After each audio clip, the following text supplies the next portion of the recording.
শিরোনামটা দেখে আপনাদের চমক লাগতে পারে বা আপনাদের মনে হতে পারে এটা কি, কিন্তু অনেকটা এই রকমই।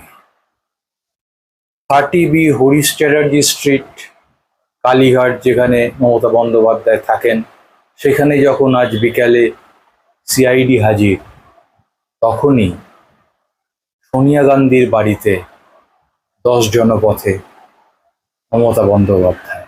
30B হরিশ চ্যাটার্জি স্ট্রিট, যেখানে 2011 থেকে এই 2026 4 আগে পর্যন্ত যেখানে জনসমাগম গিজগিজ করত, নেতাদের ভিড় লেগেই থাকতো, সেখানে আজকে হঠাৎ পৌঁছেছে সিআইডি। প্রথমে বাড়ির মধ্যে তারা ঢুকতে পারছিল না, অবশেষে তারা বাড়িতে ঢোকে, তারা তাদের কাজ করে। কিন্তু কেন তাদের ঢুকতে হয়? তার কারণ হচ্ছে বিধানসভায় এমএলএদের সই জাল নিয়ে যে অভিযোগ উঠেছে তা খতিয়ে দেখতেই তাদের ছুটে যেতে হয় সেখানে। মূল কথা হচ্ছে অভিষেক বন্দ্যোপাধ্যায়, সর্বভারতীয় সাধারণ সম্পাদক তৃণমূলের, তার সই আছে ওই চিঠিতে। তিনি আজকে হাজিরা দেওয়ার কথা ছিল, তার হাজিরা দেননি। সেই কারণেই আজকে সেখানে পৌঁছে যায় সিআইডি। অভিষেক বন্দ্যোপাধ্যায়ের ক্যামাক স্ট্রিটের অফিসেও সিআইডি পৌঁছে যায়। কিন্তু কথা হচ্ছে যে অনেকের মধ্যেই প্রশ্ন আসছে, বা কয়েকজন ফোনও যেমন করেছিলেন, যে সেই মমতা বন্দ্যোপাধ্যায়ের বাড়িতে আজকে সিআইডি পৌঁছে গেল, মানে প্রথম সিআইডি ঢুকলো সেইখানে, মানে যে বাড়িতে 2000 সাল জুলাই মাস প্রধানমন্ত্রী অটল বিহারী বাজপেয়ী সেখানে পৌঁছে গিয়েছিলেন। 1999 সালে তৃণমূল কংগ্রেস যোগ দিয়েছিল বাজপেয়ী মন্ত্রিসভায়, রেলমন্ত্রী হয়েছিলেন মমতা বন্দ্যোপাধ্যায়। তারপরে তাদের মধ্যে যে টানাপোড়েন শুরু হয়েছিল, সেই কারণেই 2000 সালে প্রধানমন্ত্রী ছুটে এসেছিলেন সেখানে, এবং বাজপেয়ীজি সরাসরি পৌঁছে গিয়েছিলেন তৎকালীন রেলমন্ত্রী অর্থাৎ তৃণমূল নেত্রী মমতা বন্দ্যোপাধ্যায়ের টালির চালের বাড়িতে। তখন সত্যিই সেখানে পরিস্থিতি সেই রকমই ছিল। স্বয়ং বাজপেয়ীজি প্রশ্ন করেছিলেন, এই ধরনের বাড়িতে আপনি থাকেন? এমনকি মমতা বন্দ্যোপাধ্যায়ের মা গায়ত্রী দেবীকে পায়ে হাত দিয়ে প্রণামও করেছিলেন। ভাবুন সেই সময় আর আজ এই সময়, এত বছরের মধ্যে কতটা পরিবর্তন হয়ে যায় পরিস্থিতি, এবং কিভাবে পরিবর্তন হয়েছে। আজকে সিআইডির কাজ করছে, কিন্তু কেন এই পরিস্থিতি তৈরি হলো, এইটাই সবচেয়ে বেশি ভাবাচ্ছে। সময় যদি ব্যবস্থা না নেওয়া যায়, যদি একবার একটি আলু পচে সেইটার যদি ঠিকঠাক করে ব্যবস্থা না রেখে সরিয়ে না নেওয়া যায়, তাহলে আস্তে আস্তে আস্তে আস্তে দলের মধ্যে যে পচন ধরে, অনেকে অভিযোগ করছেন সেই পচনটাই ধরে গিয়েছিল তৃণমূল কংগ্রেসের অন্দরে বিভিন্ন জায়গায়। যে ছবি আজকে আমরা দেখছি, এর বড় বড় নেতা গ্রেপ্তার হচ্ছেন, তাদের দিকে ডিম ছোঁড়া হচ্ছে, গোবরের জল ছোঁড়া হচ্ছে।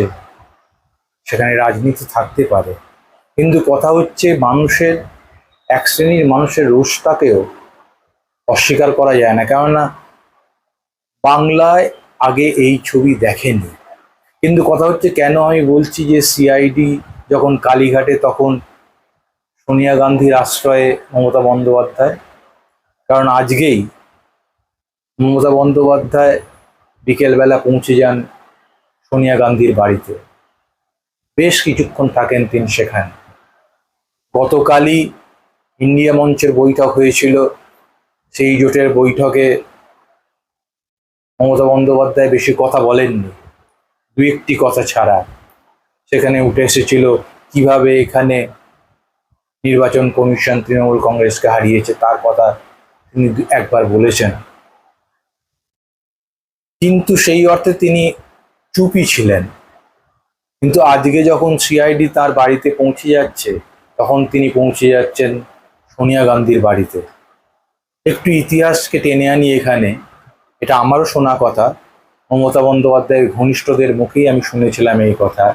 1991 সাল, তখন দক্ষিণ কলকাতা থেকে মমতা বন্দ্যোপাধ্যায় জিতেছেন।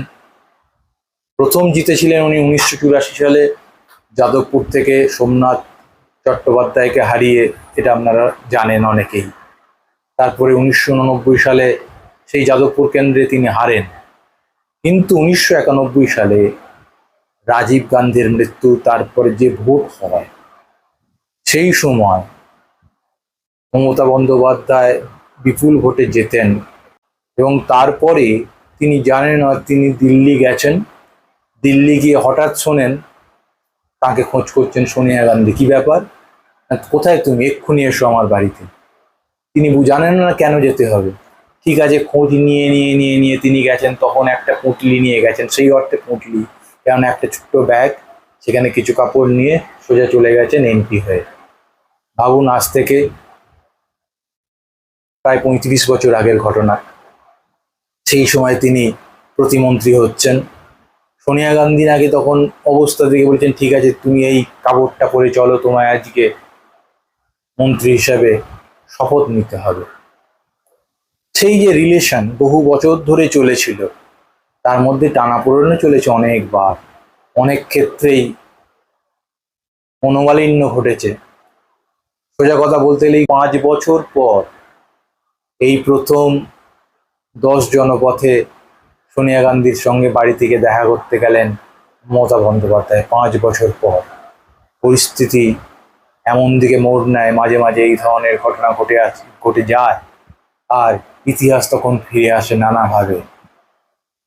কিন্তু আজকের কি কারণে তিনি দেখা করতে গিয়েছিলেন?